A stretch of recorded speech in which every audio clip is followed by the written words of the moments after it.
একটু থামুন। আপনার ফেসবুক মেসেঞ্জার হয়তো নিরাপদ নয়। এখানে আছে 3টি মেসেঞ্জার সিকিউরিটি টিপস, যা অনেকেই জানে না। টিপ নম্বর 1, টু ফ্যাক্টর অথেন্টিকেশন চালু করুন। ফেসবুক সেটিংসে যান, security and log in a click করুন। টু ফ্যাক্টর অথেন্টিকেশন চালু করুন। এতে আপনার অ্যাকাউন্ট বেশি নিরাপদ হবে। টিপ নম্বর 2, অ্যাক্টিভ সেশন চেক করুন। সিকিউরিটি সেটিংসে যান, দেখুন কোথায় কোথায় আপনার অ্যাকাউন্ট লগ ইন আছে। অপরিচিত ডিভাইস দেখলে সাথে সাথে লগ আউট করুন।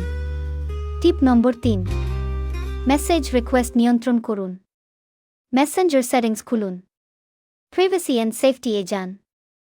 কে আপনাকে মেসেজ পাঠাতে পারবে সেটি ঠিক করুন। এতে স্ক্যাম এবং স্প্যাম কমবে।